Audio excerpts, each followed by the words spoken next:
You're fine. Yeah. Welcome to Indiana Sports Beat Radio, presented by Andy Moore Honda of Bloomington. Know your role and shut your mouth, you jabroni! Fires upfield into the end zone, and it's caught. Jelani Woods, touchdown! INDY! 43-point night for Tyrese Halliburton. How do you like that, partner? Renew now, drives in low, throws up a shot. It doesn't go. Tipped up and in by Anthony Leal. Indiana takes the lead. Pretty simple. I win. Google me. Now, here's your host, Jim Coyle. Hello, everybody, and welcome into another edition of Indiana Sports Beat Radio, coming to you on this Thursday on location as we are at the Links at, boy, I should have remembered that because I've been in such a rush, but I forgot the name of the daggone golf course where we are. But, yeah, the Links at Heartland Crossing. Boy, it's been a busy morning trying to get everything set up. I hope everybody's doing well. We've got Shannon and Griffith that'll be joining us. We're going to talk some football, Big Ten football, IU football.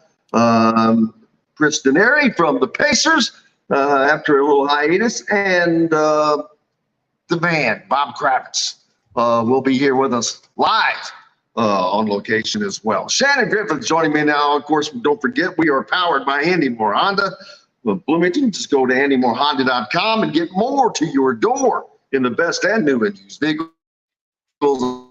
Also, the autograph app, where real fans get unreal rewards. Download the Autograph app today and get set up using the code ISB Media. Shannon Griffith, how are you, sir? I'm doing fine. Staying cool with this heat, and hope everyone else is taking it easy with this hot culture that we're in. I'm staying cool at the moment because I had to move inside, fortunately. But, yeah, it's going to be a hot one today. I'm out at the Links at what did I say? Gosh, darn it, Heartland Crossing here in Mooresville. This is the My Boar golf outing that we're going for. And if I've got a little lag there, we'll get that taken care of in the next break. But been talking a lot of football lately.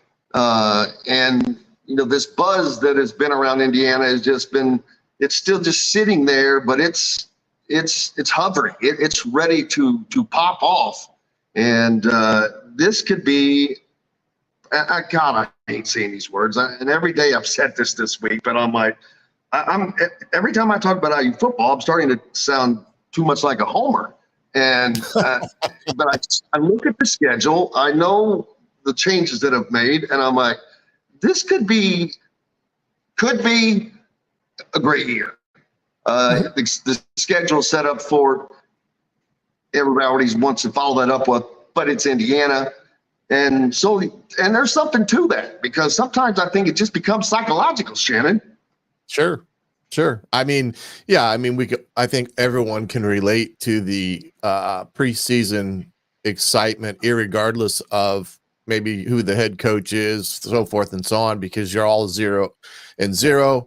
And you're looking for a year that's exciting and fruitful. That's been defeated in, the past couple of years or so, with some very close losses, some wish I should have, could have's. But now with the new staff in place and some of the things that they've been able to do, recruiting that has gained some national notoriety, position groups being rated very highly in the national scene, such as the cornerback position, where they've got two of the top two corners in the Big Ten, a wide receiver room that's very deep, and some additions defensively that gives you that optimistic outlook that they may have the right bodies and pieces to get over the hump on some of these games that they've been close to. Yeah, and that's the thing. That's the difference between winning and losing.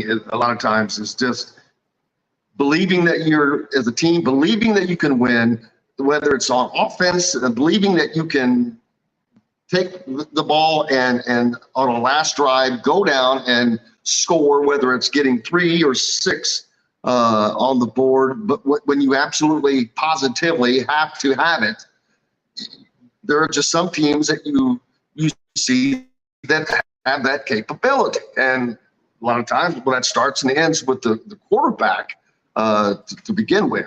Indiana they're in fine shape there.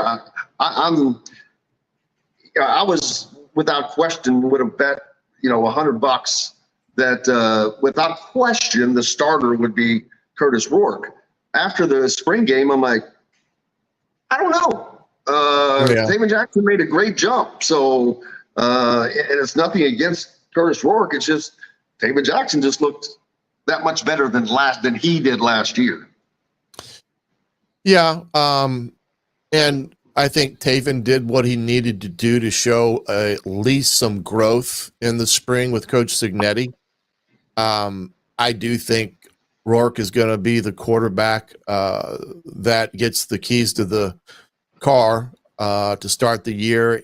And I'm just going to say it's going to come down to what Rourke has provided in his depth of work, at OU and what he's been able to do there and show.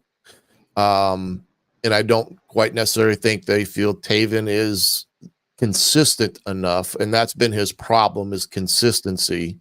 And the experience factor. Yeah, he's still young. I mean, that's the thing. And, but I do think they've got 2 talented quarterbacks that both bring a different set of tools to the position and what they can do. So I think that makes that position a solid position and gives some of the young guys that are coming in that are talented. We'll find out more about Alberto Mendoza once, camp starts, but it gives time for those kids to develop and get used to Big Ten football, college football as a whole. I mean, that's one thing I always remember in college coaching and stuff.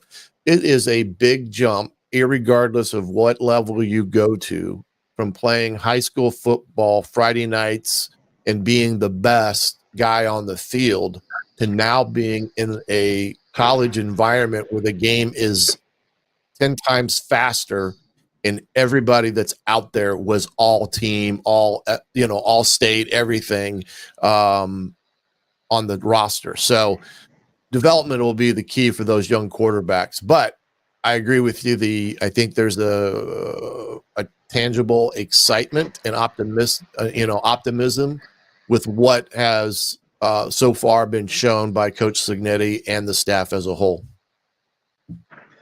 Yeah, and I've talked about, and we'll talk about it more, but the potential for this season being special for Indiana. And I think that simply going to a bowl game and a new coach's first year, that's going to be special enough.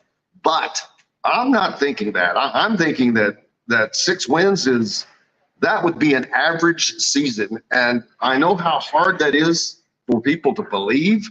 I get it. It's hard for me to say, but a 6-6 season for Indiana this year, I think, would be a very average season. I don't think you would call it a disappointment because it's Indiana, but people just can't keep saying that. You can't just keep saying, well, it's Indiana. That's crap. What the hell does 1990 or 2000 or whatever have to do with right now? Especially in today's age of college athletics, everything has changed. So it's just it has to become. It just has to be. And importantly, success this year. This year would show a lot of these upper echelon recruits that Indiana has not been able to get in the past, but recently had Juju Lewis on campus, the #1 quarterback and recruit in the United States. And specifically, Shannon, I was told by a couple of people close to the situation that he's down to 2 schools, and Indiana's one of them. That's hard to even fathom.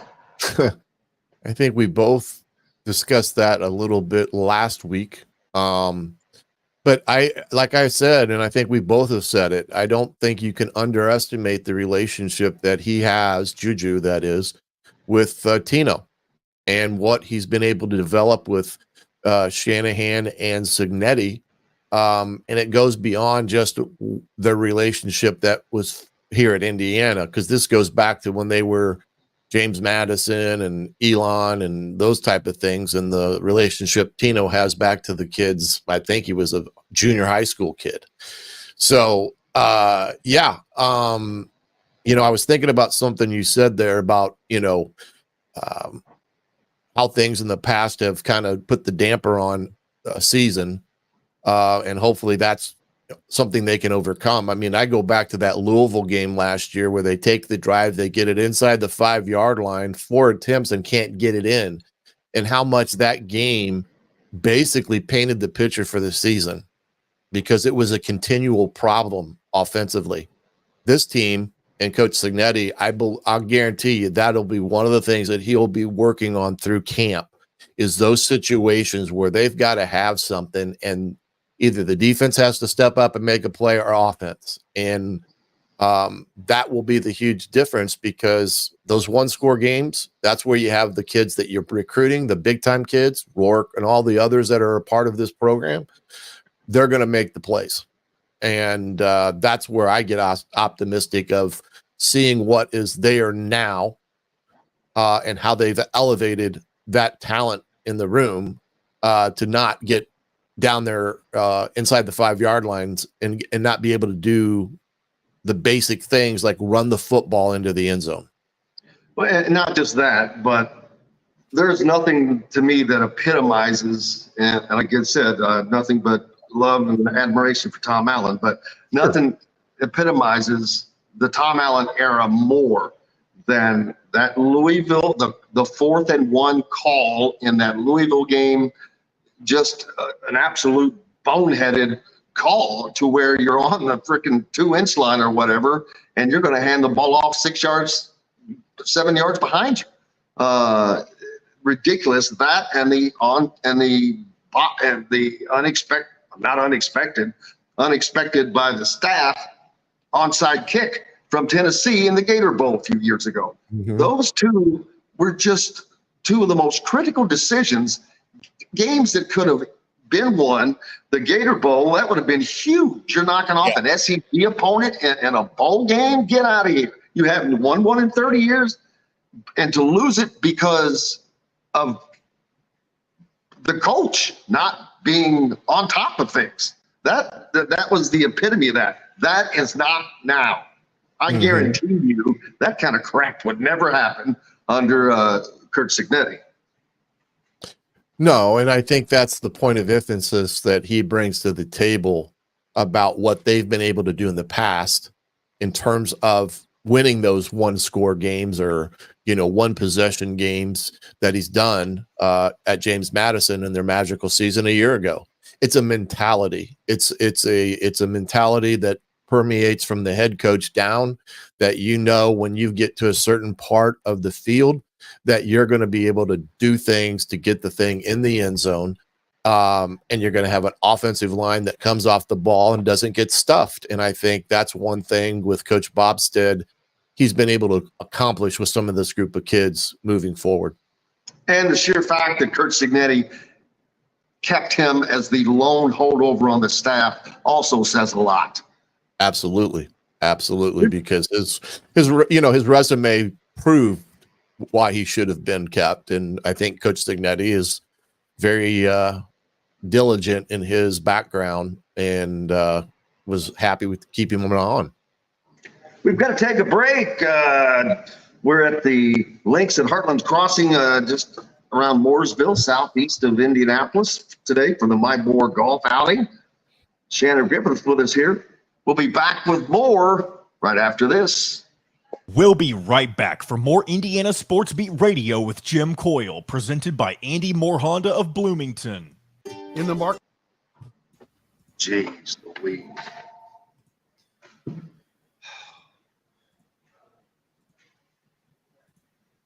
You swinging them today? Yeah. Oh. Unfortunately, it's going to be 1,000 degrees. Oh man, it's supposed to be I think like 97 or something.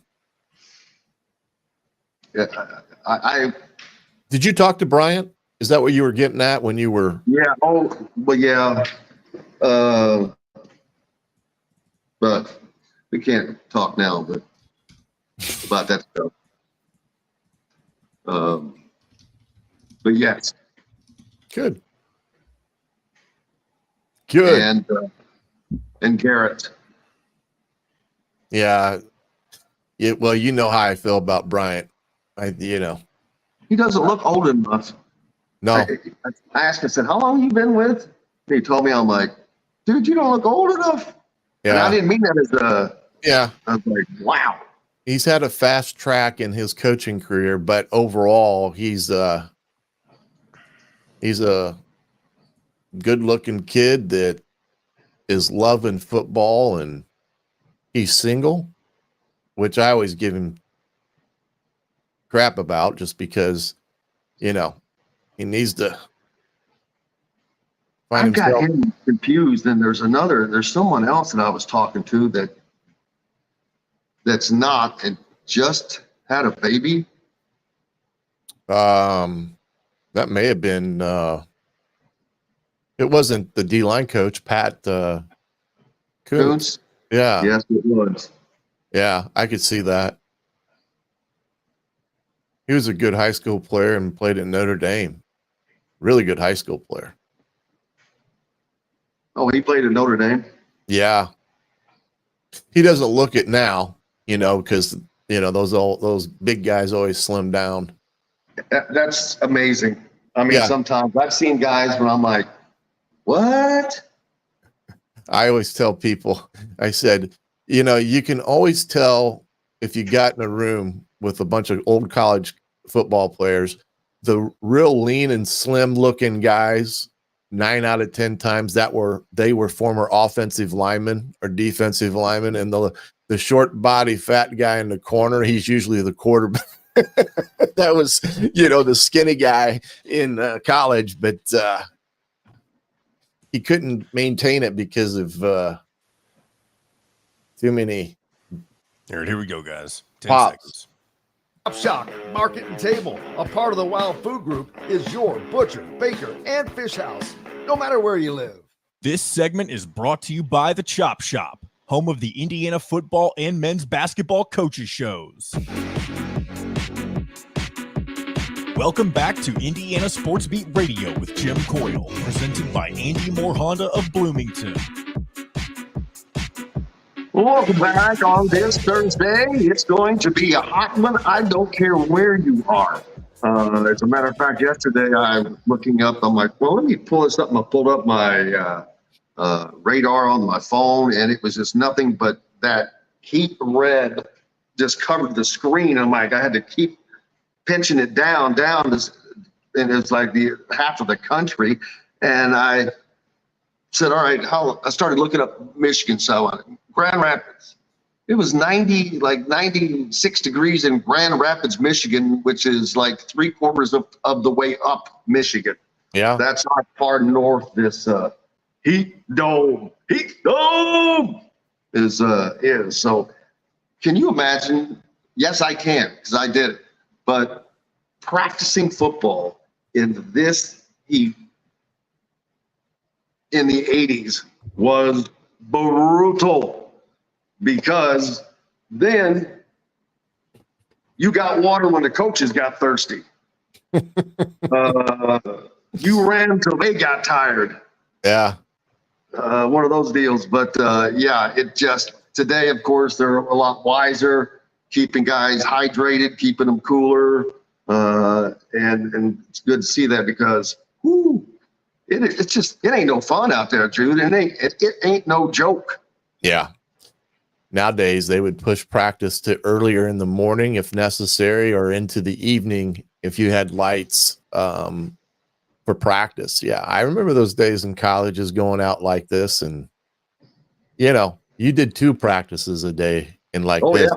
Nowadays in college, I mean, these guys, they don't even know what a hard fall camp is nowadays because they've got these rules in place of, you can only have one day of practice, essentially, full pads, pro pad days, all that stuff. Back in our day, man, we teed it up and put full pads on the first day. They soft nowadays, Jimmy. They're just soft. As I look through the Big Ten has added the 4 teams from the Pac-12, obviously USC, UCLA, Oregon, and Washington. And had this been last year, boy, that would have just been, Katie barred the door. But it's not. UCLA on the dip, Washington most likely on the dip, Oregon on the dip, USC, well, that's Lincoln Riley. So, yeah. But even with 4 new teams in the Big Ten, will there be more than 4 strong Big Ten teams? I mean, remember, we all expect Michigan and Ohio State to be up there, but Michigan's got a new coach. They don't have Harbaugh anymore. I don't know what that's going to be like without him. You shouldn't expect too much of a drop off, but there's a reason why these certain particular coaches are successful. They've lost, virtually everything that was important, and whether it's Kalen DeBoer is at Alabama, Ryan Grubb, who is with the Seahawks, Roma Dunze, who's in the NFL, Michael Penix Jr., who's in the NFL. It's just a whole new deal, and that's one of the winnable games for me that I look at for Indiana now. Last year I was not thinking anything of the sort, mainly because you knew that Kalen DeBoer was going to be there, or you thought. So what's the Big Ten going to be like this year? Well, I think you've kind of hit it on the head there. You're going to have the Michigan and Ohio States that are probably a step above everybody on paper and, their past traditions and such. And then I think you're going to have to flip a coin from there downward in terms of how it all shakes out, because it's going to be an interesting year. Some teams don't play some, of the other teams. I don't know how that's going to work out and such. And we'll get a good view this year on how that all plays out. There's no question that IU has a hand up when it comes to the overall number of games at home with a lot of these teams. But we're going to find out. Everything right now is hypothetical and guessing on terms of where some team may or may not be, including Indiana. We'll find out real quick on what transpires between the white lines. And it's going to be a fun year overall, though, in the Big Ten in terms of the expansion, because it'll be an interesting dynamic that we're going to get a preview of what college football is going to be like moving forward in terms of these quote unquote super conferences. And if the Florida States and Clemson's of the world can get out from under the ACC, and it looks like they may, don't be surprised if one of those or both of them end up potentially in the Big Ten, which would be even crazier. Yeah, because now you don't have divisions. And I was thinking last night, there's just no way you're not going to have multiple ties at the top for first and second place. No question. And I'm pondering, they better brush off their tie-breaking system from a lot of perspectives, especially if it comes down to who plays in the Big Ten championship game. And you don't have head-to-head to break a tie. That's going to be the interesting part. Because that's going to happen. With 18 teams. Exactly. You're not playing a lot of. And that's only going to increase if that were to be further expansion in the future. But I'm like, how deep can they go with tiebreakers? Are we going to be down to points scored or something ridiculous like that? Or we could go to we're going to flip a coin or everybody's going to stand in a room and pick a card, and the two highest cards are the teams that are going to play in the Big Ten championship. No, I that'll be interesting to see, and I hope that gets really clarified. Probably at the Big Ten media days coming up here in July. That is a question that has to be asked of the Big Ten commissioner on laying that out specifically, because everybody knows that that's going to happen, and what is going to be that formula that they're going to utilize to break the ties. Yeah, I look forward. As a matter of fact, I may ask that very thing, because this is going to be something that is yearly. That'll be annual, and I can imagine a scenario where someone beats, say, Michigan and Ohio State, but loses in a tiebreaker to somebody over. I'm gonna have to start researching what all the tiebreakers are, because I know it goes fairly deep. But man, it's going to have to be a weird list. Yeah, it is, and I've pondered that same question multiple different ways, and I don't ever feel like I can come up with a realistic answer to that, how you are going to do that with tiebreakers and such. And but overall, it's exciting to see that, what is going to transpire here when it comes to this type of setup with these, so-called super conferences, because that's the way it's going to be.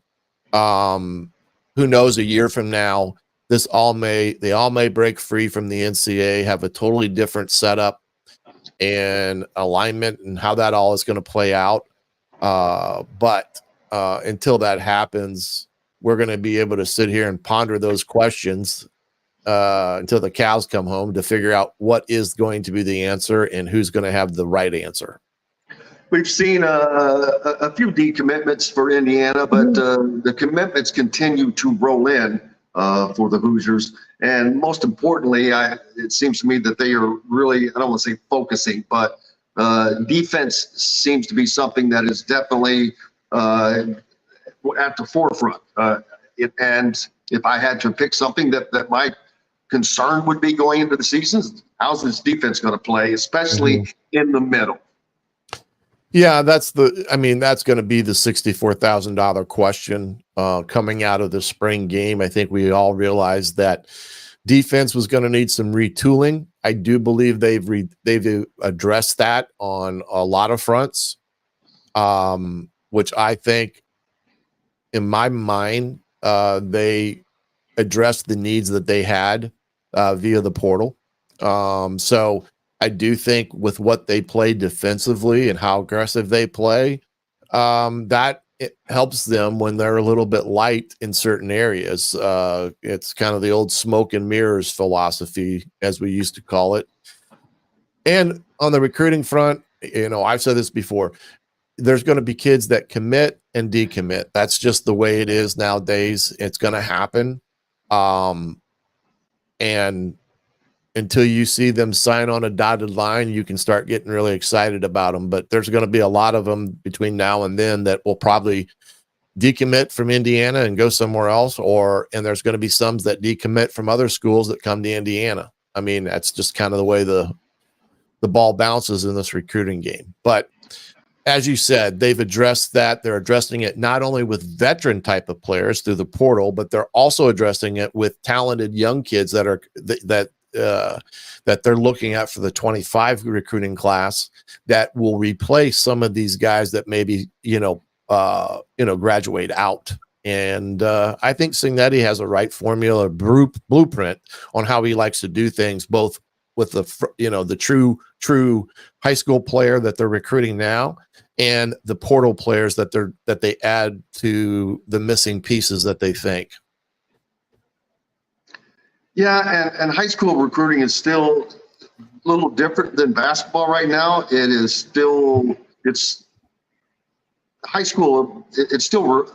Basketball recruiting in high school is still important, but I think it's lost some of its importance because of the portal. where football is still the mix. You got to develop guys, you got to find guys. And, I talked about many times that this season could be kind of special for Indiana. I really think that.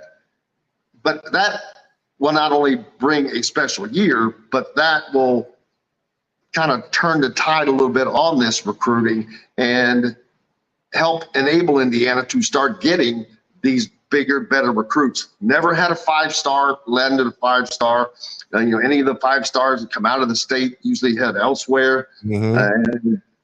And I see that day coming to where that happens. And it could happen sooner than we think if Juju Lewis were to shock the world and make that decision. But it's not. You got to. There's a better chance of that happening than winning the lottery. I'll say that. Well, exactly. There'll be some clarity, I would assume, on Juju as it pertains to his recruitment on terms of, does he get the official letters of offer from USC and Indiana after August 1st? I'm still a little bit complexed on that scenario. But from the recruiting standpoint. Now, exactly, explain what you mean. Well, all these offers that you see coaches making or kids accepting are all verbal offers. They have no binding either way, from the school or from the kid that's being recruited. A kid can go out and commit to 10 teams right now, and it still doesn't mean anything. Come August 1st, they are allowed to officially offer a kid a scholarship by notification by a letter. Once a school does that, they are committed to that recruit in terms of scholarships. Okay, that's how they officially offer a kid. It's after August 1st of a kid's senior year. So if this USC thing is really true, because that's where he's committed and such and all those things, does he get that letter August 1st from USC saying that we're offering you X, Y, and Z? So that binds the school? Yeah. Once that letter, it's a letter of intent without in reverse fashion? Kind of. It's just the thing that it solidifies the school saying to a young person, hey, we want you. We'll have a scholarship for you. Now, they may clarify it in that says, if such and such happens, we may not be able to take it because we filled up. But it binds them to the sense of giving a kid true notification. We want you, and here's what you're going to get. Now, but it doesn't bind them then. It doesn't bind the kid until he signs it. No, I know. But if you said if they say, well, we filled up scholarships, we can't, we don't have one for you now. I think they can put some clarifiers in there. Okay. I didn't know that. This is a little new for me. I did not know that. Like I'll give you an example. When my son was being recruited, and he had offers from every Timbuktu school you could think of. The only 2 written offers that he got, and because he had let it know this is what he was going to do, came from Indiana and Toledo, where they said, we'll have a scholarship here for you irregardless. And, he already made his commitment to Indiana. Toledo sent one, I think, for the sake of just, I'm sure still don't know why they sent it, but that's when they first time that he knew officially that Indiana had offered him a full ride scholarship to go to school and play football at Indiana. So that commitment became a little bit solid when that happened. Now, if a kid gets offered by, USC, but that letter doesn't come from USC, there theoretically is no offer from USC.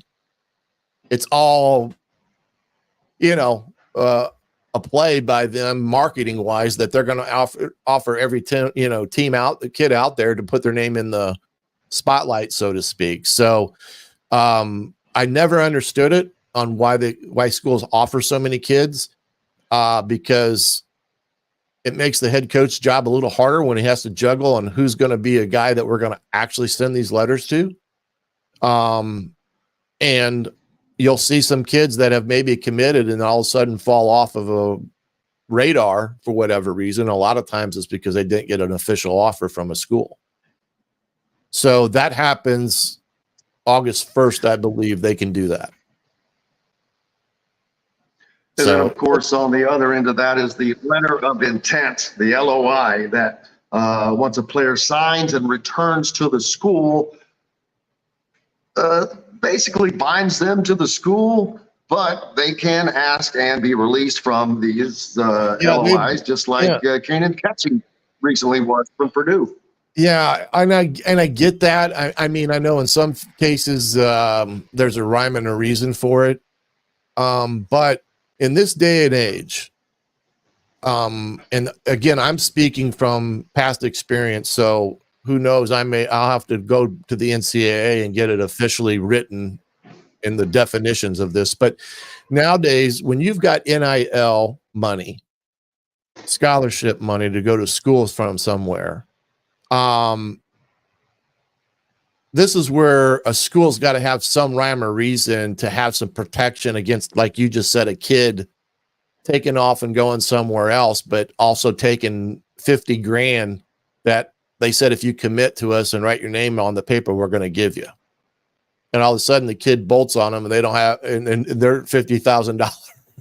Their $50,000 goes with the kid because there's no payback option in the equation. So there's a lot of things that are going to have to be settled with this NIL money and how that all is structured and how it all is promised, because otherwise they have no say in the decision of what a kid does. I mean, kid could walk out of the room with $100,000 and not have to pay it back.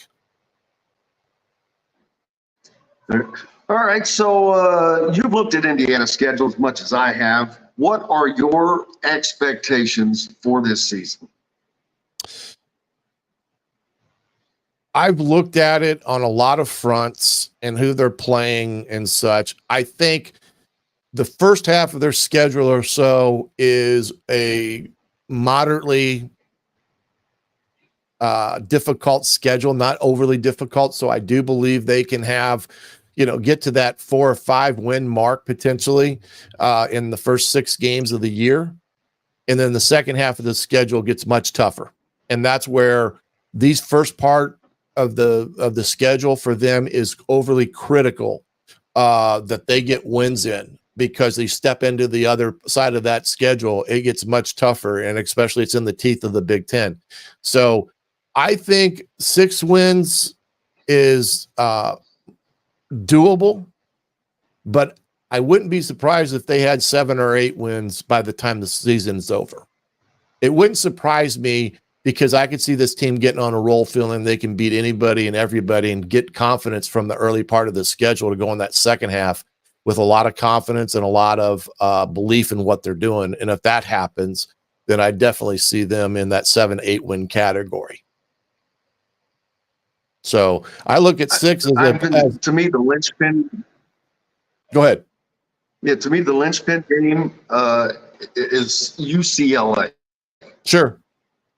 If they can go to UCLA and upset them, which I think is very doable, there is a good potential of a 6-0 start with 2 games coming at home after that. Yes. Back to back. Yeah, and that's why They're I think winnable. that's why I think that first half of the schedule is overly critical for Indiana to build momentum for that second half of the schedule, where they have a lot more games that will be tough. But if they can walk into those stadiums with, a lot of confidence, then, I think you can see a 7-8 win season, which would be phenomenal for a first-year coach in the Big Ten. Break. Can you imagine the fan? I talked about this the other day, but the fan buzz, if they're able to, let's say they are able to go out and upset UCLA, and then you come back home with a non-con game and Then you have a very winnable game against Maryland without the Tagovailoa at home, and then you have to travel to Northwestern. That is set up for a 6-0 start. Yes. And the buzz that would create, I can't imagine if that were to happen and Nebraska comes into Bloomington, what that scene would be like. Absolutely. And that will probably be a very packed stadium with a lot of red because Nebraska always travels well. And but you pointed to those two Big Ten games are as critical as any game on the schedule. The Northwestern and Maryland games are the critical games in that first half. I don't like to sit here and say those are must-win games, but the reality of the matter, those are must-win games for them to achieve what they want to achieve this season overall. Purdue, Ryan Walters. I'm not hearing or feeling a buzz about them. What are your thoughts? Are they going to be able to make a move forward this year? They've kind of been in the background, very quiet, it seems. And Indiana has kind of stealed that thunder that Ryan Walters had in his first year, when there was a lot of talk about his defensive background and such, and that was proven, I believe, last year. I think they're going to be better than what maybe some people think. And because they're kind of laying in the background right now, I think that's what they like, and they're going to come out and surprise a lot of people. It'd be neat for Indiana Purdue game at the end of the year to have a lot riding on it in terms of, number of wins, who gets a chance to go to the better bowl, things where there's a lot more meaning behind it, as well as the bucket. But getting that win would be sweet if this is indeed turns out to be a bowl season for Indiana. By then, they're probably going to already be bowl eligible, and that would just put a cherry on top of the cake for the Hoosiers. Well, brother, I appreciate you as always. Look forward to next week. When do you think, just one last thing, as far as Juju Lewis, when do you think we'll have some clarity on him? When do you think, because he's going into his senior season, so I would think that a decision, is he going to wait till after his season? Well, from everything that I've heard from the background noise is that he's shutting down in terms of recruitment to focus solely on the senior season. I don't necessarily think we'll get a true answer from him until after his senior season is complete. That would be outwardly. And that may bode well for Indiana then, because if they indeed go and have a good year, that further is going to say, he's like, you know what? Hey, maybe it's better to be a bigger fish in a little bit smaller pond, although the Big Ten is not a small pond, but as far as what he has going for him. Well, here's what I look at. Indiana's there for a reason. In my mind, it's a backup choice because I'm not quite sure in some specs that USC is the number one choice they want for at quarterback. I think there's somebody else out there that they're wanting that may have not made a decision yet. They've got Juju and theoretically in the hopper, but if things fall apart, Indiana's right there to pick it up. So that's why I think that we're seeing it this way.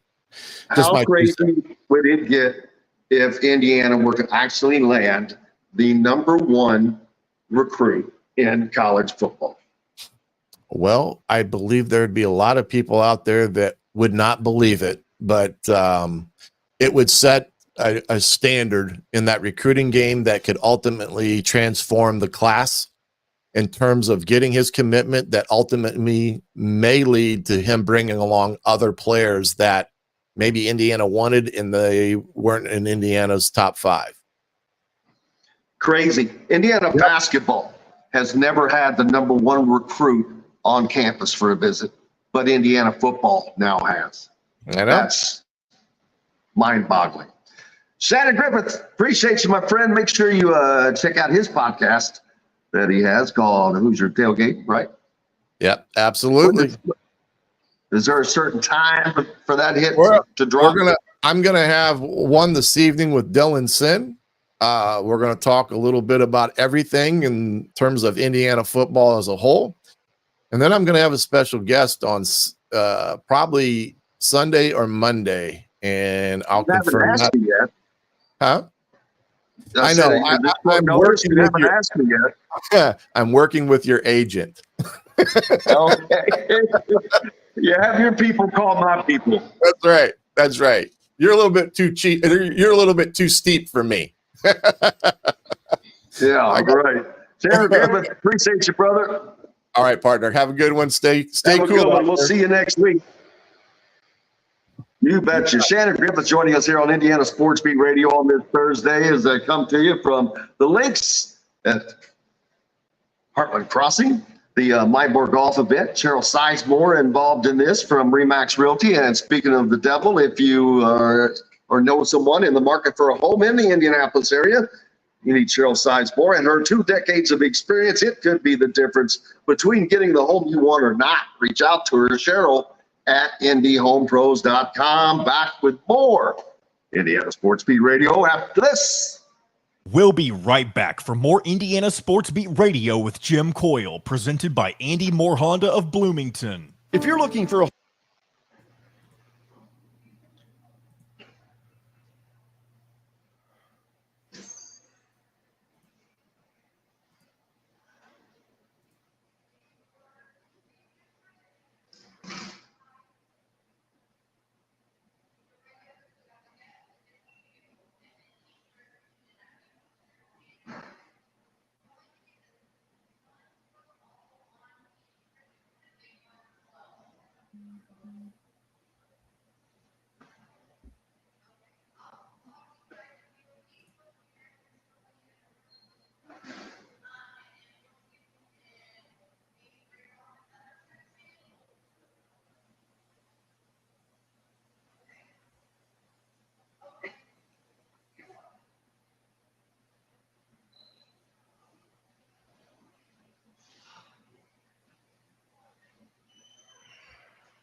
All right, this will be about a 4 or 5 minute segment right here.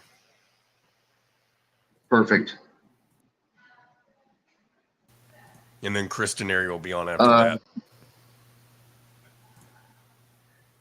It wasn't breaking up on your end, was it? No. Okay, because it does for me some, but I'm trying to open this up again.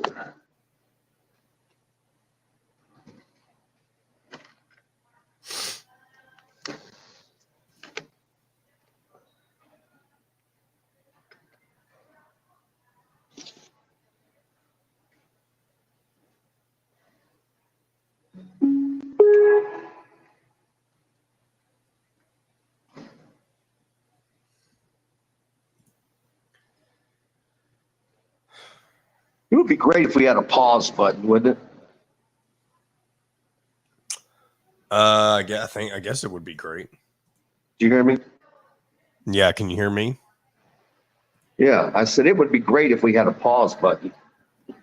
Yeah, and I said if it would work well, I guess that would be a good thing. Do what? Yeah, God. Yeah. All right, we got about 30 seconds till we're back.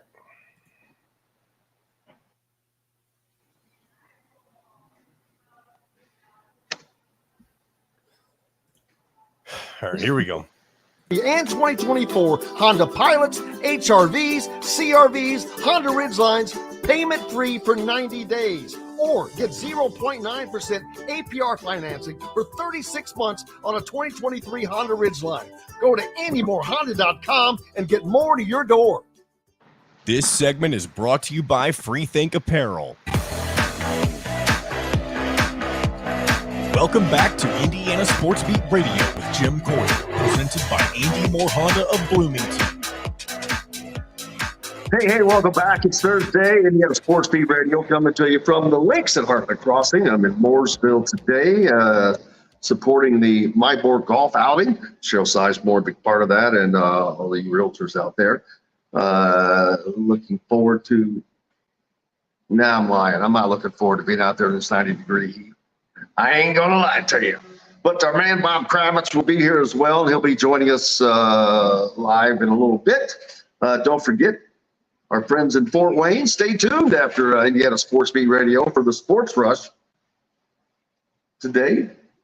Get back update. It's hot in Fort Wayne. It's hot in Hammond. It's hot in Evansville. It's hot all over, baby. Heat dome. It's like, can't something just come along and push this thing out of here? But, it's summer. What are we moaning about? That kind of tends to happen in the summertime, John Boy. A few unique things to talk about. Brad Pitt has an F1 movie coming out. He's been filming it over the course of the last year, going to all of these different races. That had to be fun, man. So you got Brad Pitt doing the F1, you got Tom Cruise doing the NASCAR, or is it Will Ferrell more NASCAR? Yeah, Will Ferrell did the NASCAR movie. Well, I know that, but I was kidding. One's a movie star, one's not. Yeah. One's a comedian. So Tiger Woods receives a lifetime exemption from the PGA for 8 of the PGA's premier events. Now, those are not the majors, though. Not the 4 majors, which are the Open, the British Open, the U.S. Open, the PGA Championship, and the Masters. Those are not lifetime, but he has won the Masters. He's won all of them, hasn't he? So you get a pretty good exemption just on that alone, but they're wanting to keep their star power around. It doesn't matter if he's playing well or not. They want him in. And that's and some people would look at that and say, well, that's stupid. He doesn't deserve that. This is no different than the talk about Caitlyn Clark being left off of the Olympic team. Well, does she deserve it? Does it replay? Not necessarily. But is that 12th player going to be critical? Probably not. Probably not going to get to play a whole lot. Some mop-up minutes, and that's all that you would have to use Clark for. But you probably could have used her for a lot more against the level of talent they'll be going against. But the buzz, the bump they would have got would have been huge. I can only imagine what that would have been like in, say, Paris. We've got a lot more coming up here on Indiana Sports Beat Radio. Bob Kravitz will join us. Chris Denari up next after this break. Brought to you by our friends at Freethink Apparel. Doesn't matter what your needs are, whether it's merchandise, promotional items, they can wrap your car, your business, and it doesn't matter where you are, they can take care of you. Reach out to Freethink Apparel at freethinkapparel.com and mention Radio 20 to get the code to get the $20 off. We'll be back to the links at Heartland Crossing right after this. We'll be right back for more Indiana Sports Beat Radio with Jim Coyle, presented by Andy Moore Honda of Bloomington. In the market. Okay. Good morning, Chris. Hey there, guys. How are you? Good. Thanks for Fine, brother. flexibility today. Oh, anytime. Glad to do it. Can fit you in whenever. I would have had you down to play some golf today. I'm up to links at Heartland Crossing. I played yesterday at Wildcat Creek in Kokomo. I think I saw that if that was at an event. What is going on? Monday I played an AC's at Anthony Calhoun's outing at Woodland. And then yesterday I just played a bunch of us, played with a bunch of guys I went to high school with. We joined Wildcat Creek up in Kokomo. Really good course. It's only about 30-minute drive for me from Carmel, so it's pretty good. Awesome.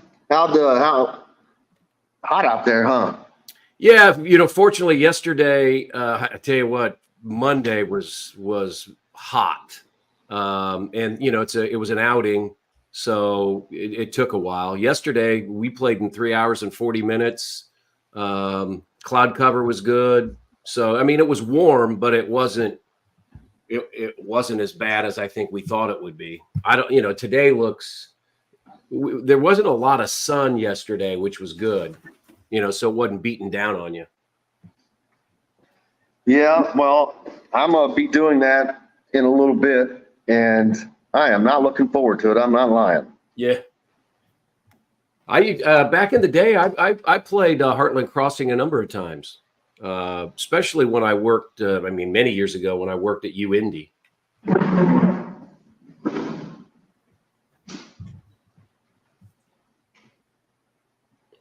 I saw a kid that went to where my kids went to high school yesterday in the state AM in the final round, shot a 63. That's disgusting. Congratulations to him, though. Yeah, he was I saw he finished 13 under. He's a senior at Cincinnati. So I mean one of my sons texted me at one point through his first 10 holes yesterday, he was 8 under. What? What's going on with this stupid thing? And they were playing Rock Hollow in Peru. It's not like, and I'm sure they were playing it from the tips. So, all right, here we go, guys. 20 seconds. One of the gorgeous Stonecrest Signature Series house plans. We have several lots available with scenic views of the golf course. Contact Amy Rhoda with Revesco Real Estate for additional information. 812-583-0919 or go to mystonecrestliving.com. That's mystonecrestliving.com for more details. This segment is brought to you by Hoosier Hanks East.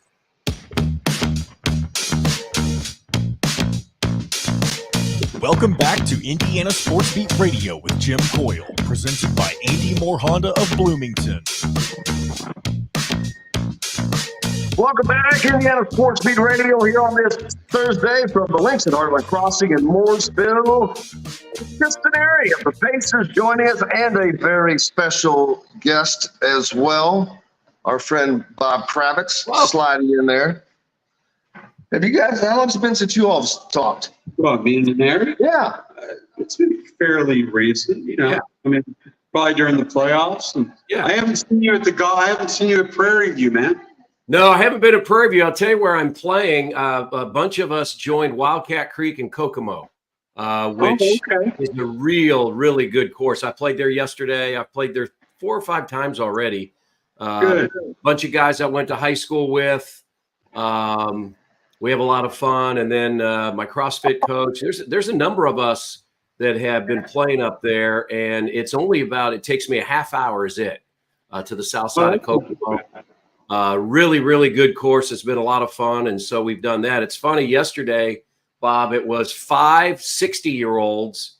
And then I don't know if you remember the name, Brandon Knight was an offensive lineman at IU from Noblesville. He played, it's funny, we have a friend in common, Mitchell Page, Jim, who I saw Monday at Anthony Cow's event. But, we laughed yesterday. Here's Brandon Knight, former NFL lineman, young guy, and there's 5 60-year-olds with him. So we had a lot of fun yesterday. Yeah, Mitchell can smack the ball around a little bit. Yeah, he can. I got to tell you a funny story from Monday, and Bob, you were out there, right? Yeah, you were out there Monday at AC's event. Here's the funny story. Jim, here's the funny story on Monday. Mitchell Page, of course, who played at IU, was in a foursome with Forte Sports Medicine, and their celebrity golfer was Ryan Walters, the head coach of Purdue. And so it was really interesting to hear that. And Mitchell came up to me at one point. I've known Mitchell a long time. He played high school sports with my kids. Mitchell comes up to me and he goes, "Chris, I really don't want to like this guy, but he's a really cool dude." So it was really fun to see Mitchell. And you're right, he was hitting the ball a long way. Yeah, he's about to scratch golfing, Bob. That's what you want, right? Yeah, scratch. Every time I hit the shot, I scratch myself. Yeah, I'm scratching my head every time I came. Well, coming up today, if it wasn't supporting a good cause, I would be scratching my head. Who's our A golfer? Are you looking around? I'm trying to find one. You don't think my 89 yesterday? That's not bad. Not bad. I should have got Chris down today. I didn't. Chris to play. It didn't dawn on me till now. I'm in the restaurant. I'm like, oh man, I should have had Chris come down and play. I had a good day yesterday. No, now I'm playing the white tees. I'm playing the white tees yesterday, but I shot 76 at Wildcat. I shot 36-40. You guys are a couple of pros, man. No, I heard 76 and I heard 89. Those numbers are not. One is not like the other. That's Scotty Scheffler on a bad day. Yeah, exactly. At Pinehurst number 2. Bob and Chris, I just was talking about the fact that Tiger Woods was just giving a lifetime exemption to 8 of the PGA's premier events, which, you know, they want the star power there. And some people would say, oh, you know, that's not fair. I think he's paid his dues. He's won over 80 PGA tournaments. He draws people. It's the same to me. And this, well, it's something what you've been covering a lot lately. It's like Caitlyn Clark being left off of the Paris team. It's what they could have done with it. So I appreciate it. Chris, do you have lifetime exemption? Yeah, I mean, Tiger Woods, I don't have a problem with it. I mean, what he's accomplished in the game, and I don't really think, in my opinion, if it takes away a spot from one of the lower level guys, I know that guy's trying to climb and get there, but you're right. Tiger brings eyeballs, and as Bob's written, I'm a subscriber to Bob. Caitlyn Clark is bringing eyeballs to the WNBA, and what she's been doing is fantastic. I was a longtime voice of the Fever for 18 years. Was there when they won the championship in 2012, and it's been tough times. And so it's great to see Caitlyn bringing all this enthusiasm and all the bodies to the building. I mean, yet another sellout last night, over 17,000 at Gainbridge Fieldhouse to watch the Fever. So, I don't have a problem with Tiger getting that lifetime exemption, because when he comes to a golf tournament, eyeballs from him. Chris, let me ask you about the Pacers as we move along here. You see it being a run it back scenario with them, generally speaking. I think we all know Jalen Smith is probably going to be gone, but do you see it as a run it back situation, or do you think they'll make one more aggressive move? I think they're always looking to see if there's an opportunity to improve. But Bob, I really like this group. And I think they organically can get better. I think they can get better defensively. I think another year of playing together. The other thing that you cannot manufacture is what that locker room is. I've been doing this 18 years with the Pacers. I've been around a lot of locker rooms, and honestly, it was the best locker room I've ever been around. I mean, the guys, how much they get along. Chad Buchanan met with our Pacer Sports and Entertainment staff. We had a staff meeting on Tuesday. Andrew Nemhard will be playing for Team Canada, and we all know that Tyrese Halliburton is playing for Team USA. On July 10th in Las Vegas, there's an exhibition game prior to the Olympics between Team Canada and Team USA. They've already confirmed every Pacer player is going to be out there. Every player to support Andrew Nemhard and Tyrese Halliburton. How often does that happen? So I just think it is in Las Vegas. So it is in Las Vegas, but I just think that there's an opportunity for this group to get better organically. They understand what they went through, and we've seen a lot of locker rooms. You don't want to mess things up, but I do think if there's an opportunity to get better, they'll swing. I mean, they did that with Pascal Siakam. They brought him in during the middle of the season, and that fit worked out quite well. So I'm excited about what's ahead. For me, not doing the last 2 rounds, I became a fan.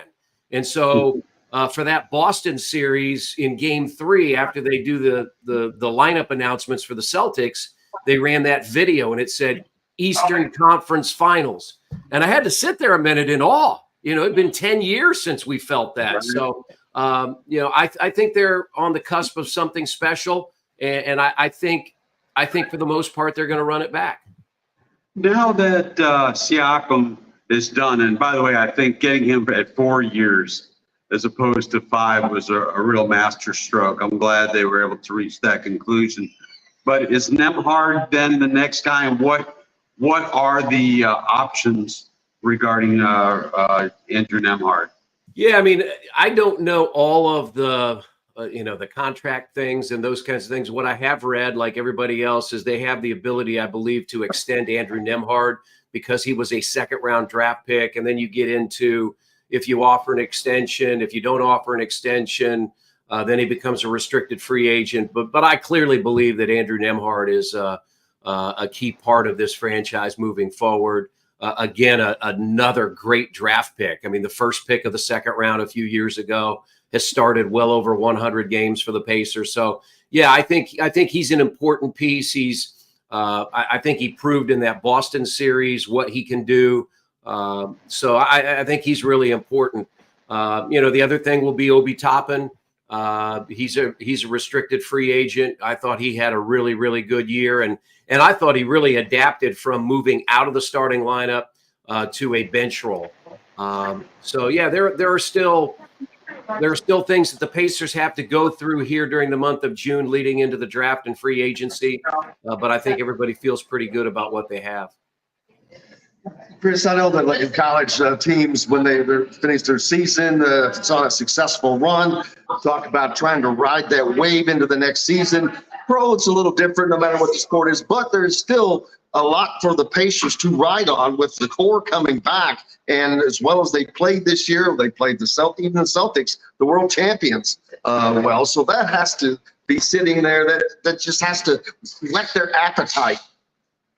Oh, there's no question. But they also know they've got to get better, because if you look at the Eastern Conference, they were very fortunate to be in the Eastern Conference Finals, ultimately against the team that won it in Boston. But look at who you have with you or behind you. You've got Philadelphia and Milwaukee and Orlando's up and coming, and Miami and Cleveland. I mean, there are a lot of teams that have a lot of talent. I think, honestly, I've done this now for 18 years. I think this is as balanced as we've seen in the NBA. You've had 6 straight different winners winning the title.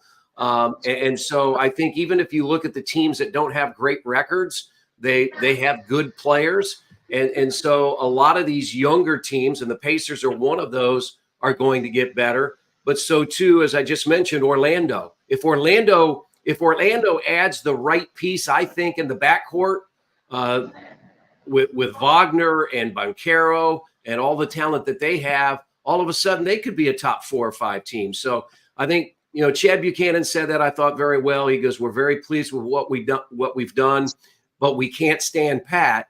We've got to grow. And whether that's organically with our players getting better or adding a piece here or there, you've got to get better at every position. And again, a lot of that can just be in growth and age, because everybody else is going to get better as well. With the Fevers, Caitlyn Clark and the Fever, the excitement you mentioned, did you say 17,000 there last night?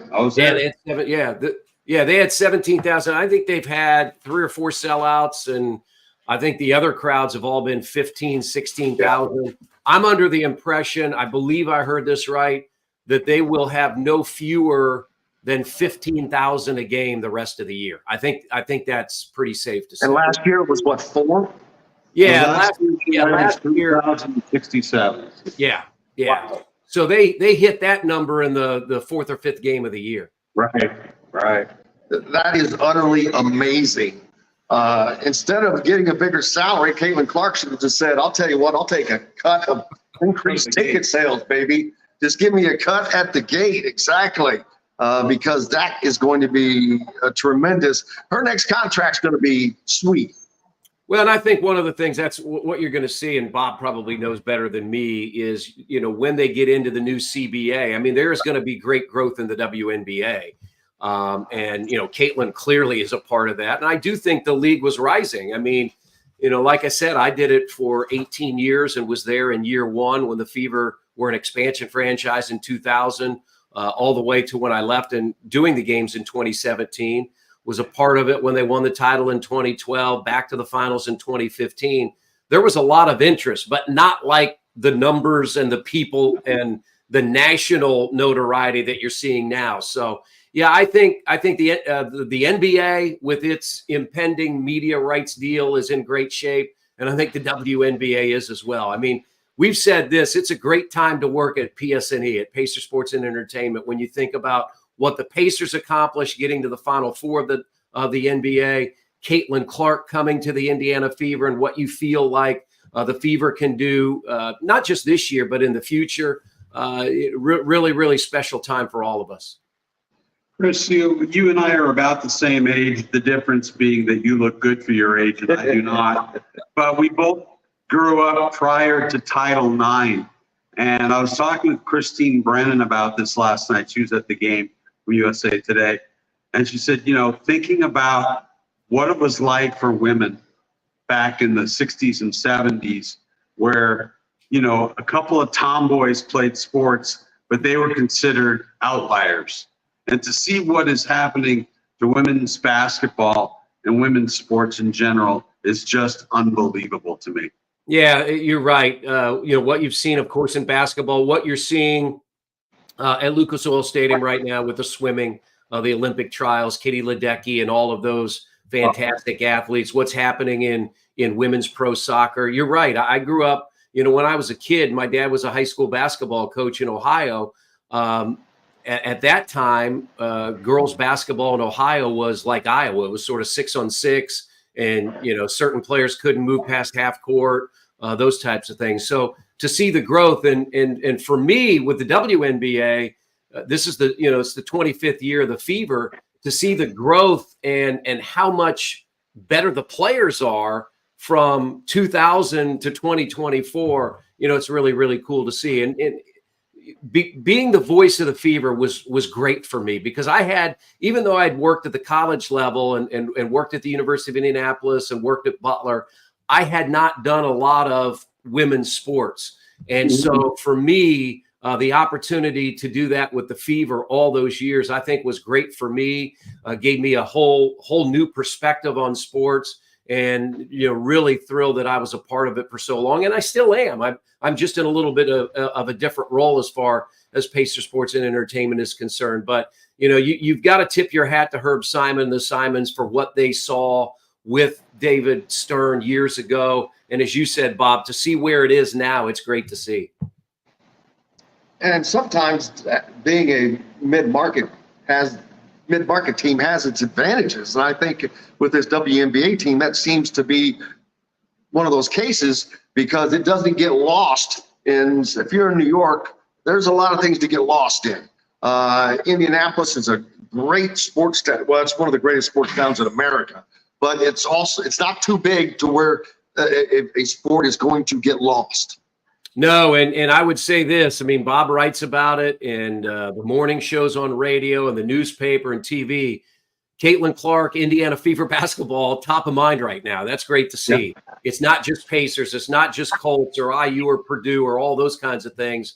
The Indiana Fever are putting themselves out in front of people, and that's really, really good to see. I've got a great slogan for them, Bob. Chris, what do you think? Indiana Fever, catch it. That would have been good with Tamika Catchings. A great idea. Who used that actually? Is it Baseball Fever? Baseball Fever, catch it. Yeah, catch it. Well, I just hope you guys hit it well today. Hit it well, stay hydrated, stay cool, but enjoy a day of golf. Well, appreciate you, my friend. Wish you were out here. Look forward to when we can do that. All right, sounds good, guys. Thanks. You bet. Chris Denari joining us here on Indiana Sports Beat Radio. Appreciate you so much. Brought to you by Boost Fundraiser. Boost Fundraising is the most unique and easy, user-friendly fundraiser online. Doesn't matter if it's a sporting team, marching band, community groups, whatever you need. Go to boostfundraising.com and use radio code Radio20. Get $20 off. We're back with more Bob Kravitz right after this. We'll be right back for more Indiana Sports Beat Radio with Jim Coyle, presented by Andy Moore Honda of Bloomington. Thank you, Chris. All right, see you guys. Thanks, Chris. I appreciate you. Freaking Wi-Fi is not where the fuck is. Why I had to go to my phone instead of my laptop. Hi there. All right, I'll be right back, guys. This is my friend Keena. Hi, Tina. She is with Let's Title. I'm Bob. It's so good to meet you guys. One of my best friends. Let's go. do it. Let's get to closings. I should have told you to bring them babies, not just go play with them. Hopefully, I'm going to be closing soon. Hopefully. JD texted me last night and said, I think we got it figured out and made her happy. We'll find out. That's an impossibility. I think so too. I love you. I got to load up. It's hard to make someone happy who thinks they know. Yeah, she's a little extra. That's why it's not coming on. Are you done? Nice to meet you guys. Are you guys done? No, One more segment. I don't know how many segments he has, to be honest with you. I just rolled in. And, I thought he was cutting it off. no, I think he's on it for a little while. I know we've talked, but it's good to officially meet you. About that. Cheryl Sizemore, Cheryl. Oh, absolutely. the sponsor. Yeah, one of the sponsors. Thanks for having us down. So, They got This is the to do first time something about 465. oh my God, and it's every I know. flip and corner. I took 465 last. Yeah, it's your best bet. Took about an hour. Where do you live? Carmel. Carmel, yeah. My ex-husband, we're still really good friends, and he works for Taylor Electric. He's a general superintendent. So now he has to go to the office more than he used to. And he lives about 2 miles that way. He goes, I got every fucking corner of this city to work up. I'm like, I know. I try to avoid showings around either one of the rush hours because I'm going to be late since I live down here. Insane. It's just insane. Yeah. Or the yardsticks. Oh, thank you, buddy. Absolutely. Oh, why didn't you say something? I would have got it. I'm so excited. My July 5th closing might be happening the 27th. And I'm like, yes, because I'm supposed to be in Dale Hollow that whole week, and I'm just going to have to drive. I was going to have to drive back for the closing and then go back. All right, here we go, guys. 20 seconds. 2023 and 2024 Honda Pilots, HRVs, CRVs, Honda Ridgelines, payment free for 90 days. Or get 0.9% APR financing for 36 months on a 2023 Honda Ridgeline. Go to AndyMooreHonda.com and get more to your door. This segment is brought to you by the Fresh Fork in Bloomington. Welcome back to Indiana Sports Beat Radio with Jim Coyle, presented by Andy Moore Honda of Bloomington. Hey, welcome back. Indiana Sports Beat Radio here at the Links. Crossing today is outside of Indianapolis. Bob Kravitz with us live and a special guest. You hear her, we talk about her all the time, but Cheryl Sizemore from Remax Realty. Cheryl, say hello. Good morning, everybody. Appreciate you being a big supporter of Indiana Sports Beat Radio and out here at this My Bar golf outing. What does My Bar stand for? Metropolitan Indianapolis Board of Realtors, and this fundraiser is to benefit the local Humane Society. Well, but glad to know we're doing something well. How's things going for you? It's going well. Been busy lately between chasing after the grandson and trying to work for deals. There you go. And of course, like I always say, if you're in the market for a home in the Indianapolis area, you need Cheryl and her 2 decades of experience. The difference between getting the home you want or not. Appreciate you, sister. And could you learn something about more of the temperature and out there? Appreciate you. I'm back. Back here with Bob Kravitz at the golf club, and man, you get to play a lot. I get to play a lot. Let's face it, I'm semi-retired. I'm semi-retired. I, try to write about 2-3 times a week, but I went to Beaver game last night, and that was great fun. They are they're starting to figure it out. They've won 5 out of their last 7 games. And the crowds, they're sustaining. I mean, They are. not just sustaining. When you're averaging 15 and you pick up 17, that's a lot of people coming out for a WNBA game. They may outdraw the Indiana Pacers in the regular season this year on a percentage of capacity base. Now, of course, the Pacers play more games, so the raw number is going to be higher. But no, as far as percentage of capacity, because they're getting 15 to 17,000 every single game. That's got to be great for the different crowd. You hear it's a higher pitched sound because there's so many daughters and young ladies, and it's a different crowd. It's a great crowd. They're really, really into it. That's the same with Indiana women's basketball. I mean, that's a total different crowd. People that can go. Tickets are less expensive, so it's more affordable for families to go to take your kids. You can't take your kids to an NBA game. It's just nearly impossible. It's almost cost prohibitive.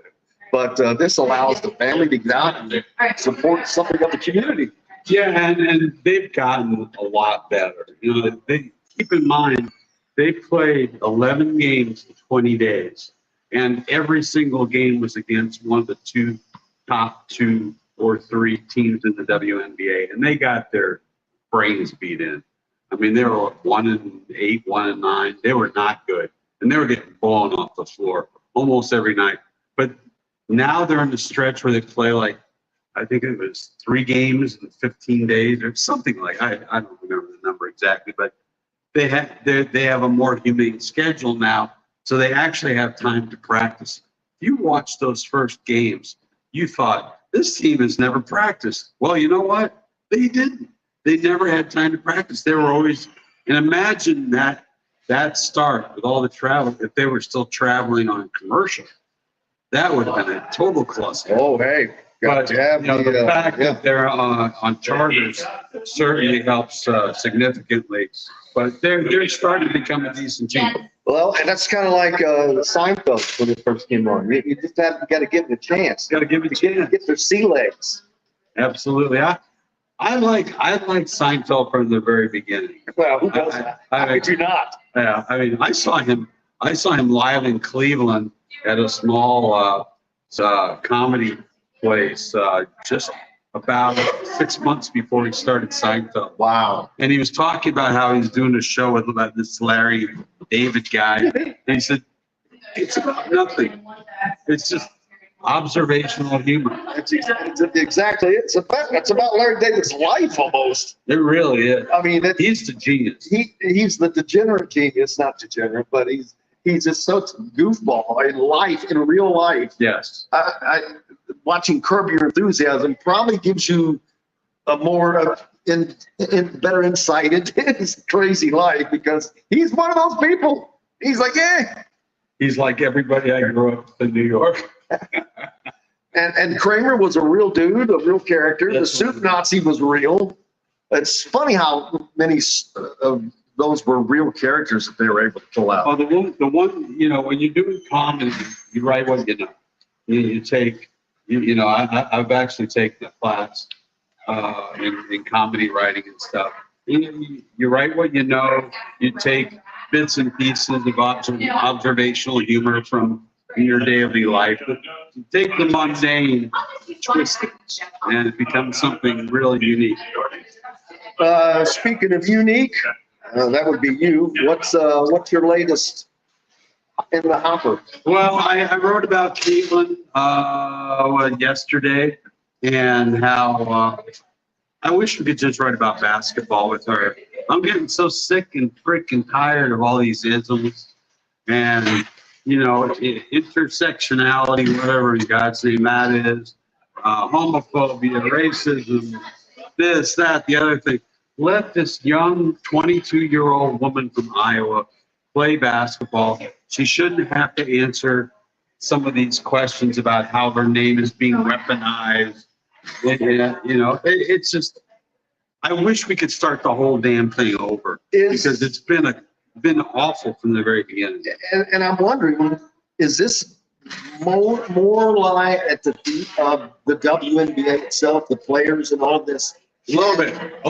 All that crap, kicking back and forth, the jealousy, the bitterness, the petty, the crap. I think it comes down to jealousy, and if you don't think race is an issue and sexual orientation is an issue, then you're just not paying attention to the real world.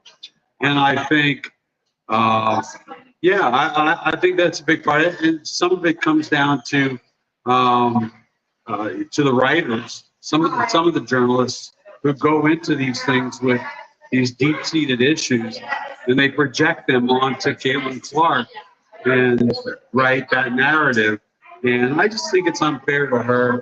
Just let her play basketball. Let her. Like Michael Jordan was never an activist. Michael Jordan said Republicans buy sneakers too. And I'm just going to bring up Michael Jordan because obviously he's an African American and he was the most popular athlete liked by all, white, black, whatever. It took like Tiger Woods, like Serena Williams. So I don't know. I'm not so dumb that I don't think that race informs a lot of what goes on in our world.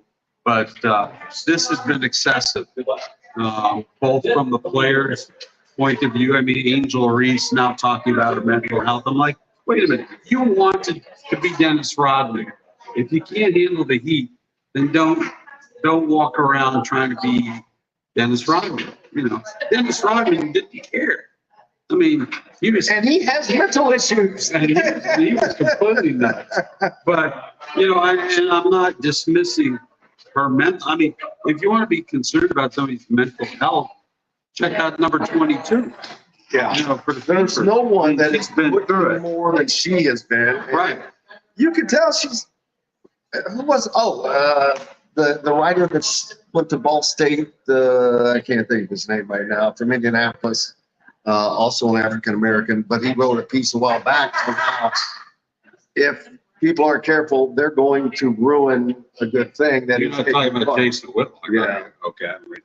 Well, I don't either. I just happened to see this particular thing. Okay. But there was some truth to that. Yeah, I mean, if they're not careful, they're going to kill the golden goose. Absolutely. And you can't do that because she is way too important to this league and to this franchise.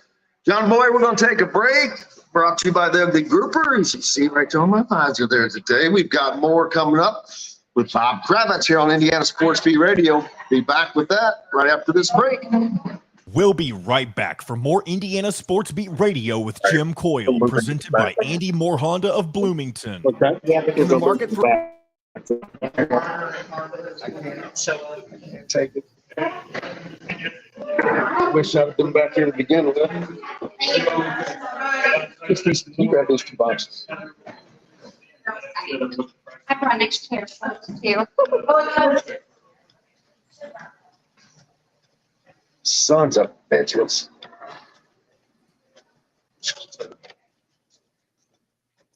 Hey, just a heads up, that was your last break. I don't know if you knew that, but it was. I did. I wish I'd have done this 2 hours ago. I can tell you that, but it wasn't an issue 2 hours ago. I know. Well, I couldn't get up there. Wi-Fi is. I mean, if you want to stay. The Wi-Fi is not working, so I could not use my. You don't need your computer or anything. No, not right now.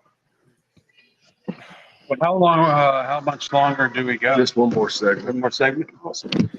But hey, Jim, you also have to remember we started late, so you've got to go. You got to go like 20 minutes here, 25 minutes here. Well, now, Bob, if he's got to go, he can hop off whenever. Oh, no. I'm fine. We'll let him go. I'm good. Like, sit in for 15, go hit balls. Yeah, I'm good. God, I wish I'd been back here to begin with.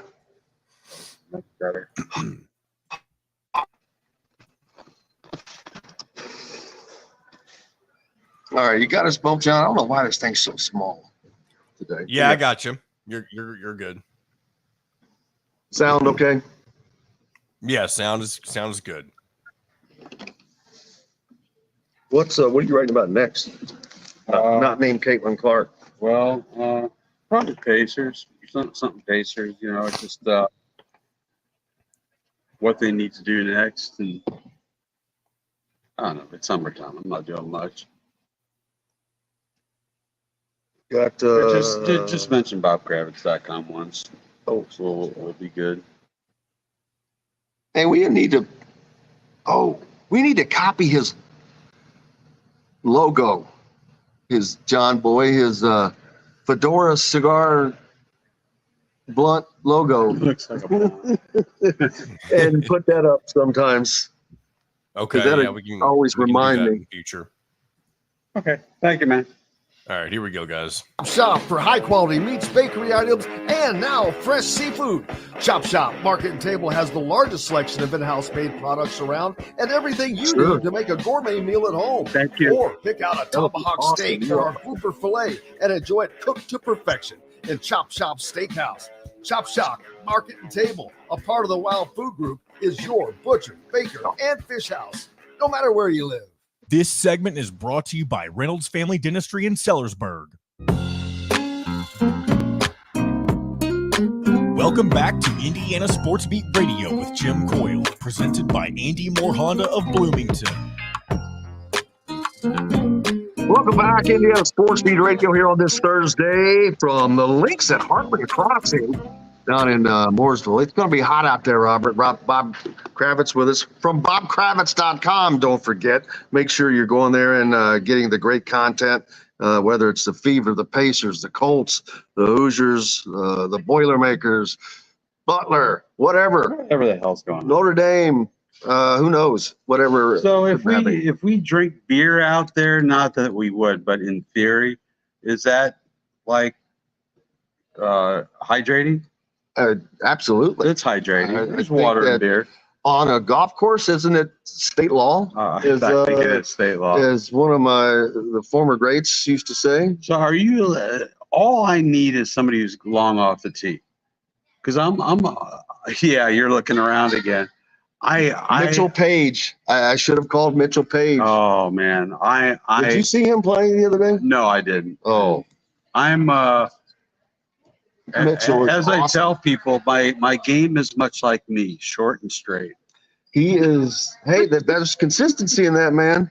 I never lose balls. Well, occasionally in the water, but I rarely use balls because, as my friend once said to me, you don't hit the ball long enough to lose it. One of the things I got for Father's Day was a dozen golf balls for my daughter, and I'm like, I got it for Father's Day. And I was torn because I've got virtually everything she's ever given me as a gift. You know, all these little drinking bottles and this, that, whatever it turns out. And I'm like, ooh, if I can't use these, if I use these, I will lose these. And then I won't have one of them, one of the gifts that you've given me. So I'm like, Well, I've decided to keep one of the little sleeves, and I'm going to use the other three. There you go. That's a good idea. Yeah. You won't need them. You're going to hit them straight today. I feel absolutely confident. And you can't lose a ball out here. It's nothing but heather and weeds. Yeah, I don't see any problem. No problems whatsoever. This is a hell of a course, by the way. It is really I've nice. been here several times and have always enjoyed it. Wide open, unfortunately. That means, well, then that allows for the wind if there was going to be any. Yeah, well, I don't think we have to worry about it. I think as far as climactic events, I think the wind is the least of our issues. I think the fact that it's going to be 127 degrees out here, and it won't be a dry heat. No, there is a difference. Oh my, there is a difference. Oh yeah. I've been talking some college basketball this week. Who is going to be the favorites? I know that everyone likes to rely back on Purdue last year Purdue coming up because of all they've got coming back. But I am still, I'm like, I don't care who they have coming back. I know who they don't have coming back. Right. And I think that it's going to be more evident than people realize how big of a piece that really was because of what he allowed those guards to do. They don't have that player that can allow them to do that. And they've still got shut down by UConn. only getting off 7 3-point shots with Zach Edey. So without having a presence in the middle this year, I think Purdue's going to be a top 5 team. Top 5. See, I think they could be a top 10 national team nationally. I haven't done a lot of research into this, but don't they have a big guy coming in? They've got 2. They've got a 7. Well, not coming in, but right? They've got 2 7-footers. Right. One's a freshman and one's a sophomore. Okay. Well, that's when, as a sophomore, that's when Edey started to come on, and he was a late arrival to basketball. The team that's going to be interesting to me is IU. You follow IU a lot more closely than I do, but I look at a lot of really impressive statistics. You've got, Pac-12 player of the year. You got this guy, that guy, but how are they going to play together? And that's the hard part. Yeah, how is Mike Woodson going to play them? Right. You can have 2 bigs, Renew and Ballo. Yeah, see, that's another deal that I get going with people. I'm like, okay, there are 200 minutes available in a game for everybody, all your players. And if you've got I don't think you can have 3 different guys playing 30 minutes. No. And because there's half your minutes gone with 7 other guys sitting on the bench that would be productive. And that's not including a couple of guys. So is Ja'Kai Newton ready? He's supposedly ready to go. And but he's a big question mark because we've never seen, we have no idea what he can do. Right. So the other guys, we've seen it. Umar Ballo was a double-double machine. Right. No reason that he won't be under Mike Woodson. My God, he was probably doing backflips when he knew he was going to go to Indiana because Mike Woodson likes to feed the post. But the problem with that is, and I keep saying it, I was horrible in math. That was not my subject, but I do know 3 always greater than 2. Yes. And if Indiana doesn't get the 3-point shooting going, it will be the same problems. You're going to be maybe a better than average team, but you're not going to be elite. And that who would they? Mackenzie Mbako. No, who would they be? Okay, besides Mbako, who can hit the 3 that we know? Luke Goody. Goody. They got Goody in there. The other guys we don't know yet because we haven't seen them play. Carlisle and Rice. Ja'Kai Newton, Bryson Tucker, the freshman. Okay. And Renew has probably been working on it a lot because he takes 3-point shots. So I really like Renew's game. It's not elegant, but God dang it. He gets a lot done. He's just productive, man. He's just a productive player, and he plays hard all the time. He gives if he can stay out of foul trouble, that's a problem. He will be fine. And I've mentioned all these guys, but I still haven't mentioned Trey Galloway yet. All right. Can he improve? Everybody thinks that he's a great 3-point shooter because he had a really high percentage 2 years ago, but it was based on a small sample set. And his shot was broken last year. Yes. It was broken, and I don't know how you fix it. The shot father, or Todd Berry, or get Jenny Busick from the Indiana Pacers, T.J. McConnell and Andrew Nembhard.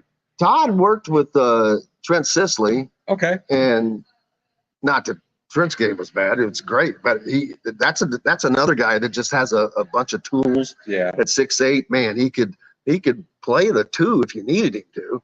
But a 3 and a 4 easily. He can go inside and bang, but he can step out. 48 points he had at a team camp event at IU for about a week ago. They played Braylon Mullins. Then we got the Charlie Hughes coming up this weekend, which is going on up around the Indianapolis area with those guys will be in action again, Sicily and Braylon Mullins. And how about Braylon Mullins? His recruiting has shot up. He went from being, I think, in the 80s in Rivals to 31, and then on 247, he's inside of that. I always wonder how the politics involved in that. That's part. That's. I mean, like, All I know is Zach Edey was what 456. Yep. I mean, he wasn't in the top 100 in freaking Ontario. Yeah, it does not always work out. Guys do not always improve. Sometimes they peak. Yes. And it's like, it always reminds me of Little League Baseball when you've got that 12-year-old who looks like he's 16. Right. And he's just throwing heat. Why is this kid growing a mustache? Exactly. He's got a beard on the mound. It's like, is that the coach or the pitcher? That's his playoff beard. Yeah, exactly. It's his rally beard. But then you see them a couple years later and they're in high school and they're not jacked because they peaked. Yeah. Well, I would say that's true of me. I was 6'2", 180 as a freshman in college. As my friends all remember from my IU days, and then I just shrunk and got fatter. It's the weirdest thing. I guess you got to find do some reverse technology. Reverse aging. I talked earlier with Shannon Griffith about Big Ten football. You got the new conference coming up this year with the addition from the Pac-12 teams. And if this had been last year, man, this would have been storyline after storyline. And not that there still aren't some, but Washington ain't Washington. Yeah. UCLA ain't UCLA. I don't know about Oregon. I've not been able to research. But USC, you got Lincoln Riley. But no Caleb Williams. I've got one of those posters that has a schedule in the office, in the studio. And so I sit there and look at that every day. And I look at those games and I just shake my head because I say things that I know that I'm like, why are you saying this? They could start out 6-0. The Hoosiers? Yes. They have to upset UCLA in Los Angeles. Yeah. That's not, they're not going to have to go out and beat Ohio State or something. Right. I'm fascinated to see what this team looks like. Oh, I have no earthly idea. It's much like the basketball team. I don't know. I mean, who's the presumptive quarterback? Curtis Rourke, most likely. He's is he the kid from JMU? No. Came in from Ohio, I believe. Ohio. But Taven Jackson looked great in the spring game, greatly improved, but he doesn't have the experience that Rourke has. Then you've got Tyler Cherry, who also went to here in Greenwood. Daggone it, that school that Trace Jackson Davis and Taven Jackson went to.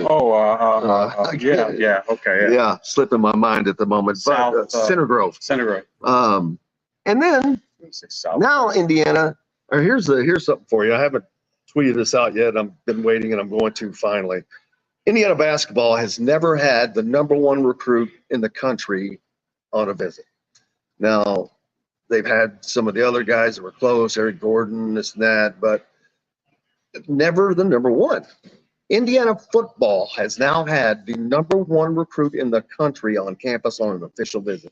Juju Lewis, the quarterback. Yeah. And apparently, everything I'm being told, he's down to 2 schools, and Indiana is one of those 2 schools. What's the other school, do you know? I thought it was USC, which is where his commitment is to. Someone the other day said, no, they thought it was Auburn. But the sheer fact, this is like bizarro world. I said, so wait a minute. I'm having a conversation period about Indiana being in the hunt for a quarterback, and they're one of the 2 teams. We just don't know if it's USC or Auburn, who the other team is. It's amazing to be sitting at that table, though. I mean, that's not something they could have done a couple of years ago. No. I mean, they could not have gotten an audience with the #1 quarterback in the nation. It's never happened. They've never even landed a 5-star. Is that right? Ever. Wow. Well, that explains a lot. It absolutely does. But I think that because, and I've said it earlier with Shannon, that because this season could be really special, because that UCLA game's the 3rd game in. It's on the road, but this is the UCLA with a new coach, new team. Right. There wasn't much left in the cupboard by Kelly anyway. This is not going to be a gigantic upset.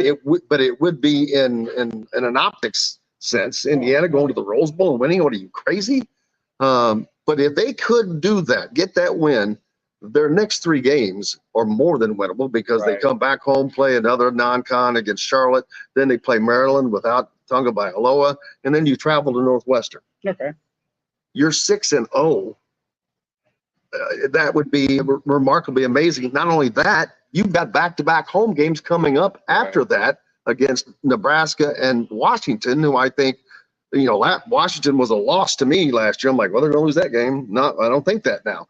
Nebraska is going to be a tough game because I think Rule had them moving in the right direction last year, even though it's going to be in Bloomington.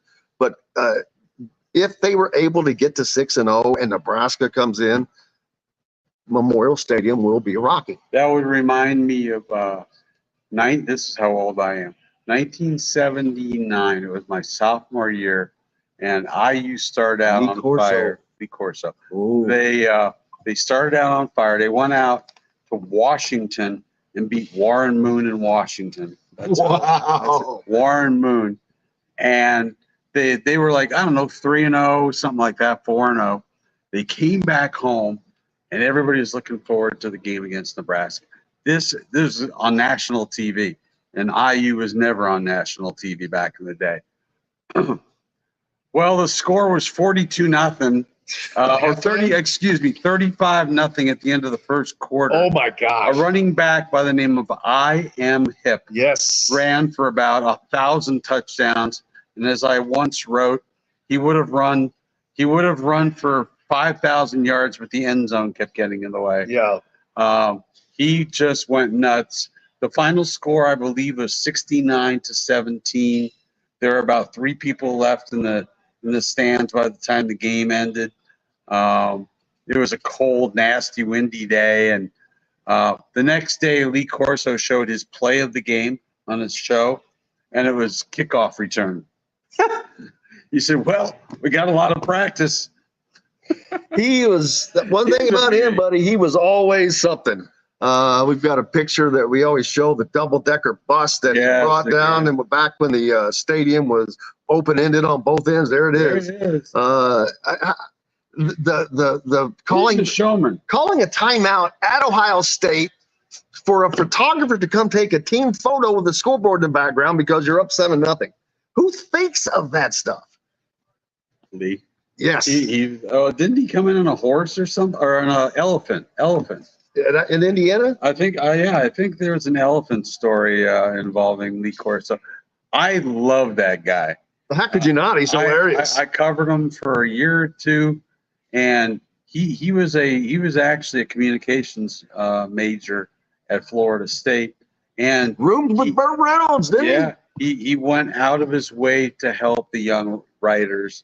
In fact, when I wrote something he really didn't like, instead of jumping on my case, we had a nice long discussion, and he told me why he thought that I missed the boat on something, and he was just fabulous. I hope he's back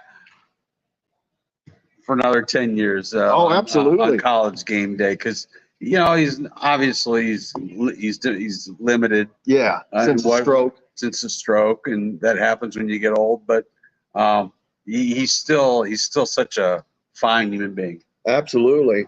Indiana was good to have him because it gave some excitement then when there was no excitement. Right. No, I'll never forget them beating BYU.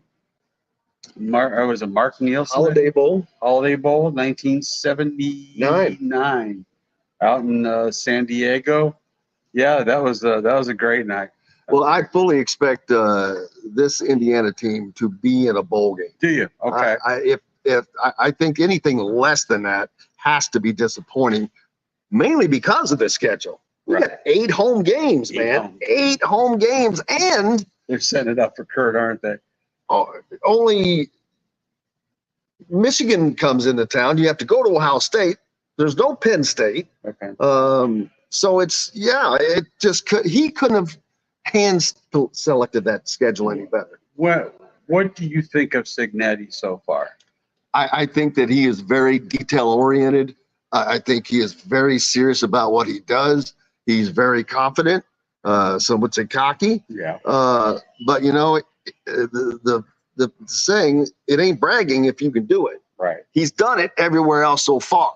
So to him, why he's felt that way for a minute. So he's like, well, what am I going to hide this? So Good. He is who he is, and he's a little. You've got to like that. He's a little gruff. Yes, he's a little gruff. I think part of that is a purpose. Just trying to set the table. I would say, but you know, I mean, he doesn't want IU, you know, the losingest program in college football history. He doesn't want IU to think of themselves as losers, and he's trying to change the narrative, change the way IU fans look at the team and the way the team looks at itself. So, he's not great with the media, but hell, man, who cares? You know, is Shane Steichen great with the media? No. Was Bill Belichick great with the media? God, no. The worst ever. But he's in television. And now he's in TV. It's amazing. All these Bob guys. Knight, how was he with the media? Oh, Lord. What did he do when he retired? Went into television. It cracks me up how all these guys that like that. Then what do? Turn to the media. I'm not a journalist. Looking forward to it. Why don't you out and hit some balls, man? All right, man. I need the work. All right, buddy. I wish I'll be right out behind you. Looking forward to it.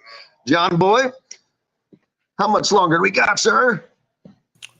We've got about 4 minutes here. We wrap things up after that. Oh, beautiful. Tomorrow on the program, looking forward to, let's see, Michael Mangarelli, JD Campbell get on. See if Florida win last night? That's a good question. They beat Kentucky during the day in the makeup game from the day before, but I did not see. No, Florida lost because they have the finals for the College World Series are set with Texas A&M and Tennessee. Okay. So K-Bro's coming home, but I may have to see about getting him back on because I saw him tweet out a question, the very thing that JD wanted to talk about. Now that Willie Mays is gone, who's the greatest living baseball player now? It was just odd that I saw K-Bro tweet that out, and JD had texted me about that. I'm like, maybe I should get them both on because K-Bro's big into baseball and just coming off the College World Series. But we'll have to check to see what his schedule is. And I can't remember who else because I'm not back in the studio. I cannot remember.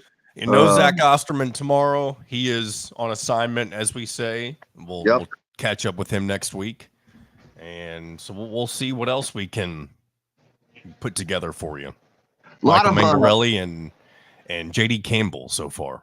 And tomorrow we'll also have should be kind of a finalized list of all the IU athletes that will be heading to the Olympics. In diving, we forgot something. Xavier Johnson's coming on with us tomorrow as well. Oh yeah. Sorry, I knew we were leaving. No, I'm glad you did. Yes, there you go. That was the late ad. I forgot. Xavier Johnson joining us tomorrow. We're going to talk about how his workouts have gone. He's worked out for the Wizards in Washington, for the Pacers. So it's a busy time as he is trying to continue his basketball career on the professional level. So looking forward to talking to Xavier and JD and maybe K-Bro and whoever else I said. Michael. That legislation that came out that took the NCAA one step closer to athletes not being deemed as employees. So we'll look forward to talk about that as well. So been a fun day so far. I tell you, my day is not going to be fun here in a little bit. Well, you would think getting to go out and play golf, which is normally not something I get to do during the day, would be nice. Nah, not so much. It's just going to be hotter than Hades out there today, around 94, I believe. So, and it's not going away anytime soon. I've looked ahead the next couple of, I guess it's maybe the 10-day forecast. The 90s are sticking around in all parts of Indiana. They certainly are, my friend. We're back tomorrow to do it all again. Big thanks to everybody for joining us today. Chris Denari, of course, Bob Kravitz from bobkravitz.com. Don't forget to go there and check him out. Shannon Griffith, Loser Tailgate. And we're back tomorrow. John, producer, for keeping us between the white lines. Most importantly, thanks to each and every one of you. Without you, we couldn't do this. Until tomorrow, I'm Jim Coyle. I will see you on the radio. Thanks for listening to Indiana Sports Beat Radio. Be sure to subscribe to our YouTube page for more clips and team coverage of Indiana basketball, football, and more. You can also find full episodes and tons of other content on thehoosier.com. We'll see you next time for another edition of Indiana Sports Beat Radio.